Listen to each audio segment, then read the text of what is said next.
Brazil. In this book from 1978, there's something written about it, and there is written that it is in South America. And that it is a big country, the 5th largest country in the world, and it is half a continent of South America. The book is also saying why.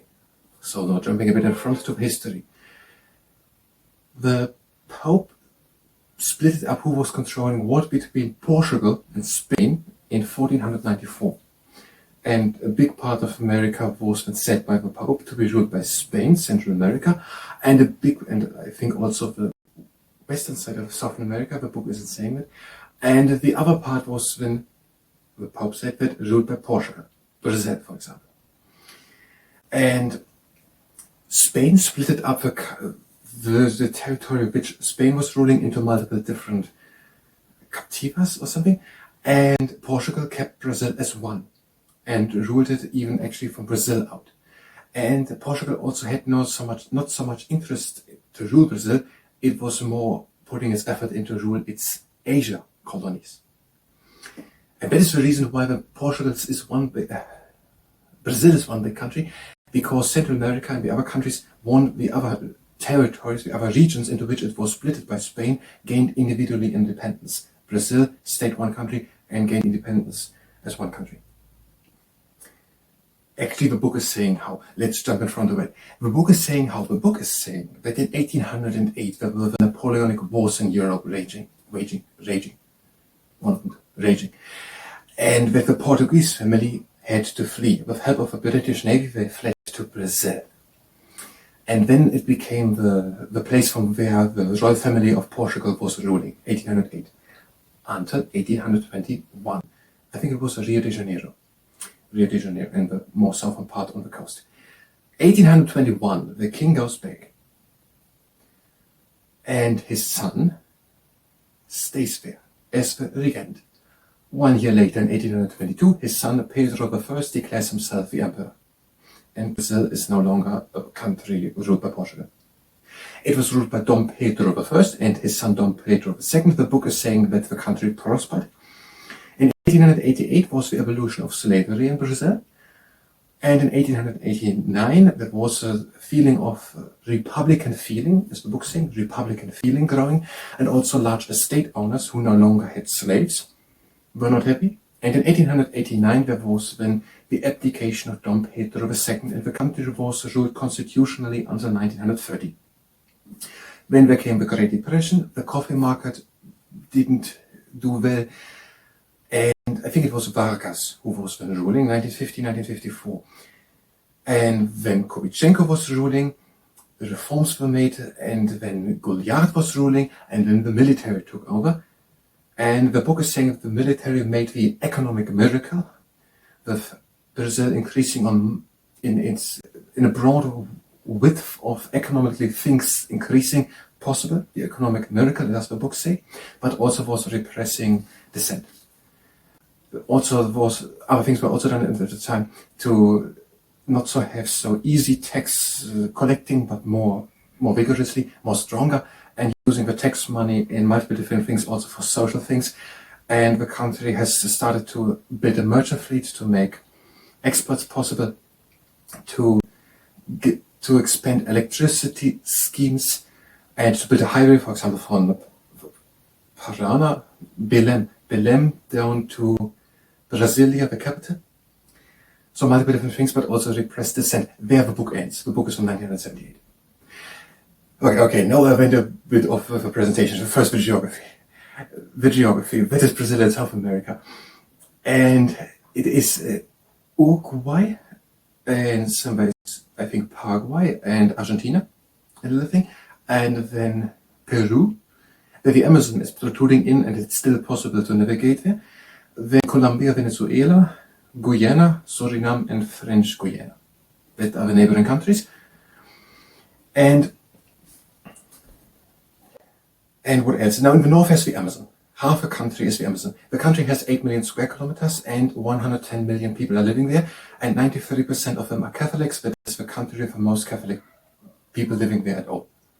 Now, in the north, almost half a country is the Amazon basin. There's a big Amazon going through with lots of big tributaries, for example, the Xena and the Madeira River. And some parts of it are navigatable. The tributaries, which are long, big rivers, they are not so good if they're navigatable with ships. They are rapids, and that's not so good to drive through with a ship. And there's tropical forest. And then there is the Central Plateau, where Brasilia was made while one of them was president. Brasilia was made from scratch. The book is indicating actually from scratch on federal land. Brasilia was founded and built, and that is the capital, Brasilia. And that is one big river system is the Amazon. Another one is the Parana river system, close to Sao Paulo and Rio de Janeiro. And not close, the country is big, 4,000 times 4,000 kilometers, 8 million square kilometers, because it's not getting full square, it is then shorter, but 4,000 times 4,000 kilometers. And then the Central Plateau, there are Caatinga, they are a bit more north growing. There are some regions where it is actually in the inside of the country not raining sometimes the whole year. It's a bit more in other regions. The country is big, has several climate zones. And in the south, there's pampas like in Argentina and Uruguay. It's a grassland, savanna. So different regions of it. Now, what is the country producing? I said something to the expert in the merchant fleet. And now it is doing a lot of livestock. The country doesn't have so much energy, the thing at the side. There's only little coal. It was some oil found offshore of Rio de Janeiro.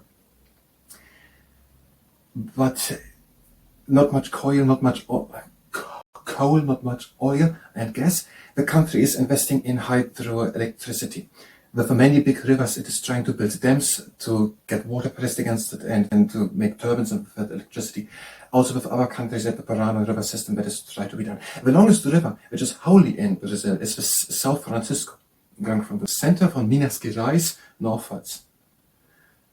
4,000 kilometers or something is it long, wholly in Brazil. The Amazon River is the second longest river behind the Nile, 6,516 kilometers long.